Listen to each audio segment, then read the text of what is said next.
नमस्कार दोस्तों, स्वागत है आप सभी का हमारे YouTube चैनल रत्नाकर क्लासेस में। तो जैसे कि पिछले लेक्चर में हमने पढ़ा था बांटाप समीकरण के बारे में, तो ये वाला एक फार्मूला हमारा निकल के आया था पाई v बराबर W/m/RT। ठीक है ना। यहाँ पर पाई आपका क्या था, परासरण दाब था, और v आपका विलयन का आयतन होता था, W विलेय पदार्थ का भार, और m होता था अणु भार, r होता था विलयन स्थिरांक या गैस स्थिरांक, और T होता था परम ताप। तो देखिए न्यूमेरिकल हम इसमें देखते हैं, लिखा 10 डिग्री सेंटीग्रेड ताप पर, तो ये किसका मान दिया है, स्मॉल t का मान। 10 ग्राम कार्बनिक पदार्थ 1 लीटर विलयन में घोला जाता है, यानी कि 10 ग्राम पदार्थ घोला जाता है। 10 ग्राम पदार्थ 1 लीटर विलयन में घोलने पर प्राप्त विलयन का परासरण दाब। देखिए परासरण दाब यानी कि पाई का मान कितना लिखा है, 1.18500। तो पदार्थ का अणुभार ज्ञात करना है आपको। देखिए इसमें क्या है कि हमें टी का मान दिया है, लेकिन स्मॉल टी का मान दिया है और कैपिटल टी ज्ञात करना है। तो आपको पहले बता दिया था कि इस कैपिटल टी का मान ज्ञात करना हो, आपको अगर लिखना हो तो स्मॉल टी में 273 ऐड कर देंगे। तो स्मॉल टी आपका था 10 डिग्री सेंटीग्रेड और इसमें 273 जोड़ देंगे तो कैपिटल टी का मान ये हो जाएगा। और डब्ल्यू का मान लिखा है 10 ग्राम और v का मान लिखा है 1 लीटर, और पाई यानी कि परासरण दाब लिखा है आपका 1.18। तो देखिए ये m बराबर हमने फार्मूला निकाली। देखिए ये अगर m ये जो नीचे है m को हम यहाँ ले जाएंगे पाई v की जगह और पाई v को रख देंगे m की जगह पर, तो हमारा फार्मूला ये वाला बन जाएगा। इसके बाद हम वैल्यू पुट करेंगे। w की वैल्यू देखिए, w की वैल्यू रखी है हमने 10, WV यानी कि w वैल्यू 10 रखी है, पाई की वैल्यू 1.18 है और r की वैल्यू 0.0821 है और कैपिटल टी की वैल्यू 283।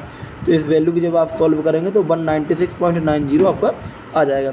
अब हम देखते हैं नेक्स्ट न्यूमेरिकल के बारे में। लिखा है 0 डिग्री सेंटीग्रेड पर 5% यूरिया विलयन के परासरण दाब की गणना करने। एक चीज़ ध्यान रखना, यहाँ पे सवाल में एक चीज़ स्पष्ट नहीं करा है, बुक में भी ऐसे ही था कि 5% यूरिया विलयन है। 5% कौन सा है, द्रव्यमान प्रतिशत है या फिर द्रव्यमान आयतन प्रतिशत है। तो इस सवाल में हम लेंगे 5% W/V, यानी कि W का मान हो जाएगा आपका W और यहाँ V का मान हो जाएगा आपका विलेय पदार्थ, विलेय का आयतन हो जाएगा, मतलब विलयन का आयतन। मतलब आप ये समझ लीजिए कि जो 5% लिखा है तो जो परसेंट को हटाएंगे हम 5/100 हो जाएगा, और इसको हम मान के चलेंगे W/V।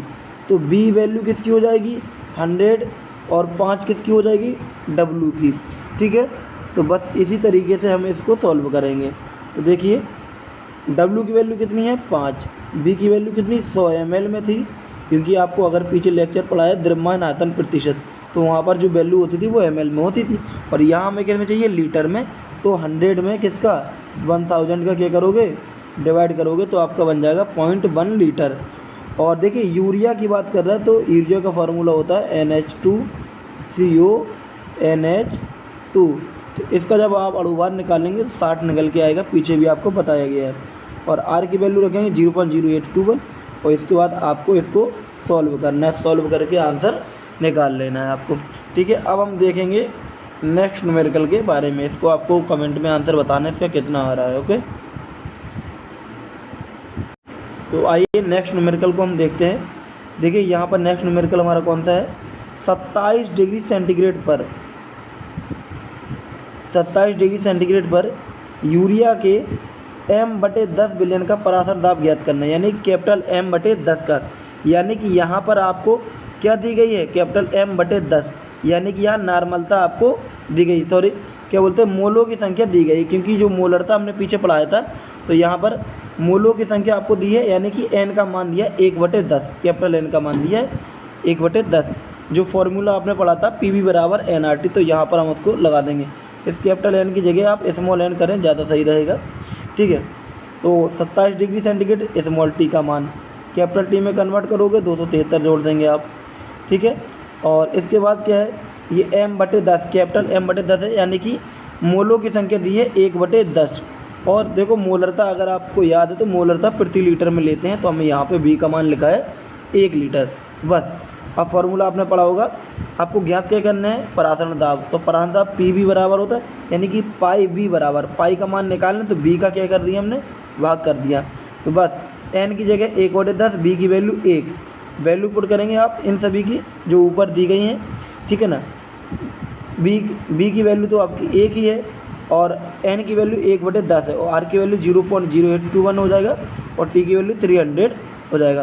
तो आप इस वैल्यू को जब सॉल्व करेंगे तो 2.46 वायुमंडल आपका आंसर आ जाएगा। अब हम देखेंगे नेक्स्ट न्यूमेरिकल के बारे में।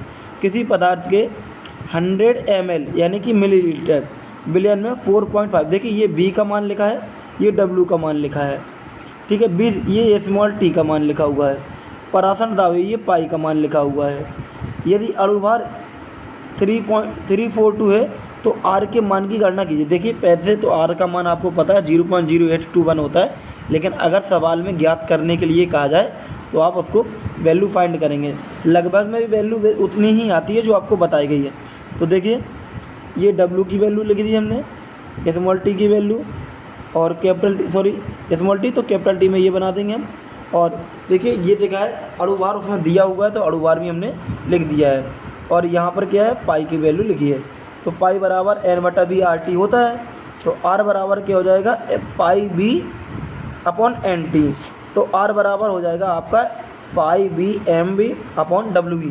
देखिए यहाँ पर b का इस्तेमाल इस वजह से कर लिया क्योंकि जो विलेय का हम निकाल रहे हैं, विलेय का अणुभार और विलेय का भार। इसके बाद वैल्यू पुट करेंगे आप, ये वैल्यू पुट, तो आपका आंसर में आ जाएगा 0.0830। देखिए वैसे वैल्यू होती है 0.0821, तो यहाँ पर क्या है 0.0830 और ये इसका मात्रा लिखा है लीटर वायुमंडल केल्विन इंटू मोल, ठीक है। अब हम देखेंगे नेक्स्ट न्यूमेरिकल के बारे में। तो नेक्स्ट न्यूमेरिकल देखिए क्या है।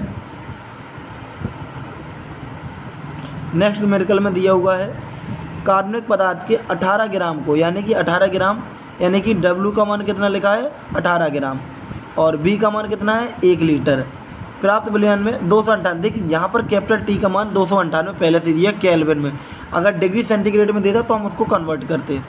परासरण दाब 2 देखिए यहाँ पर ये वाला परासरण दाब दिया हुआ है, मात्रा चेंज है।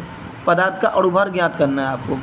अब देखिए यहाँ पर देखो R का मान दिया गया है क्योंकि यहाँ पर परासरण दाब दूसरे मात्रा है, तो R का मान यहाँ पर 8.3 जूल बटे केल्विन इंटू मोल आपको मात्रक में दिया गया R का मान, यानी कि सवाल में इसमें R का मान दूसरा रखना है। अगर नहीं बताया जाए तो आप उसी वैल्यू को रखेंगे 0.0821 वाली वैल्यू। तो W का मान हो गया और V का मान हो जाएगा आपका और कैपिटल T का मान हो जाएगा और ये पाई का मान हो गया और M का मान निकालना है। तो फार्मूला आपका वही रहेगा, पाई बराबर W बटे M RT divide by V। M बराबर निकाल लेंगे, आपका ये फार्मूला बनेगा। तो इसके बाद वैल्यू पुट करेंगे आप और आंसर कितना आ जाएगा हमारा, ये आंसर हमारा निकल के आ जाएगा जब सॉल्व करेंगे तब, ठीक है। तो हम जितना जल्दी से जल्दी कर सकते हो उतना कर रहे हैं, ठीक है। ये सॉल्यूशन आपको करना ही होगा किस तरीके से करते हैं, ठीक है। आइए, ठीक है, बाकी आपको बता दिया है कौन कौन सी वैल्यू है। फार्मूला ये था पहले, फिर ये वाला निकल के आएगा और इसके बाद ये वैल्यू पुट करेंगे जिसकी W की जगह W, R की जगह R, T की जगह T और पाई की जगह ये वैल्यू पुट करेंगे आप, तो आपका ये हो जाएगा, ठीक है। अब देखिए नेक्स्ट न्यूमेरिकल के बारे में पढ़ेंगे। लिखा हुआ है एक कार्बनिक पदार्थ के 40 ग्राम को, यानी कि W का मान 40 ग्राम, 600 ml, V का मान लिखा 600 ml, 0 degree centigrade, small t का मान 0। परासरण दाब कितना लिखा है, परासरण दाब लिखा है 8.2 वायुमंडल। यदि R का मान लिखा हुआ है इतना तो पदार्थ का अणुभार ज्ञात करो, यानी कि पीछे जो सवाल लिखा था सेम तरीके से सवाल है। तो इसको आप देखिए जल्दी से, W का मान, B का मान, स्मॉल t का मान है तो कैपिटल T में 273 जोड़ने पे 273 ही रहेगा और पाई का मान ये लिखा हुआ है और R का मान 0.082 हो जाएगा। और इसके बाद M हमें फाइंड करना है, यानी कि विलेय का अणुभार, ठीक है। तो ये हमारा फार्मूला है जो आपको बता चुके हैं। इससे M का मान हम इस तरीके देखिए, ये M हमारा यहाँ आ जाएगा पाई की जगह और पाई इसकी जगह पर आ जाएगा, बस इतना चेंज होगा। इसके बाद M की जगह ये वैल्यू पुट करेंगे हम सभी और फॉर्मूला जब सॉल्व करेंगे तो आपका आंसर आ जाएगा 182, ठीक है। तो नेक्स्ट न्यूमेरिकल के बारे में हम देखते हैं, लास्ट है शायद हमारा न्यूमेरिकल, हाँ एक लास्ट न्यूमेरिकल बचा हुआ है, ठीक है। तो देखते हैं, जल्दी से कर लेते हैं क्योंकि काफ़ी वीडियो बड़ी हो रही है, ठीक है। लिखिए 24 डिग्री सेंटीग्रेड पर गन्ने की शर्करा के विलयन का परासा, देखिए 24 डिग्री सेंटीग्रेड स्मॉल टी का मान लिखा है। गन्ने की शर्करा का परासरण दाब यानी कि पाई का मान लिखा हुआ है, वायुमंडल है। इस विलयन का सांद्रण मोल प्रति लीटर में यानी कि सी का मान निकालना है। तो पाई बराबर CRT आपको फॉर्मूला बताया था, पाई बराबर CRT। तो सी निकालना है तो पाई बटे RT हो जाएगा। ठीक है, सी निकालना है क्योंकि और ये दोनों RT किस में गुणा में है तो किस में हो जाएंगे भाग में। तो पाई की वैल्यू रखेंगे 2.5 और आर की वैल्यू और टी की वैल्यू 297 कैसे हो गया, स्मॉल टी का मान लिखा था, इसमें आप कितना जोड़ोगे 273 आप जोड़ दोगे तो 297 हो जाएगा। ठीक है, तो इसको सॉल्व करेंगे तो आपका आएगा 0.1025 मोल प्रति लीटर सांद्रता यानी कि सी का मान आ गया। तो इतने टाइप के आपके न्यूमेरिकल आपके परासरण दाब से संबंधित हो सकते हैं। तो सभी टाइप कंप्लीट कर दिए। बस आप 2 पॉइंट यहाँ देख लीजिए, वान हाफ बिलियन के समीकरण की सीमाएं। ठीक है, पूछे नहीं जाता लेकिन फिर भी याद रखना है आपको। वान हाफ बिलियनों के नियमों का पालन केवल अवाष्पशील यौगिक ही पालन करते हैं, यानी कि जिनकी वाष्प नहीं बनती अवाष्पशील यौगिक ही पालन करते हैं, जो विलयन में वियोजित या संगुणित नहीं होते। यानी कि ऐसे मतलब जो घोलने वाला पदार्थ है जो अवाष्पशील है या जो विलयन में वियोजित ना हो और संगुणित ना हो वही पालन करते हैं वान हाफ समीकरण का। और वाष्पशील पदार्थों के विलयनों के लिए वान हाफ के नियम लागू नहीं होते हैं। ठीक है, तो हमारा ये लेक्चर कंप्लीट हुआ। मिलते हैं अगले लेक्चर में।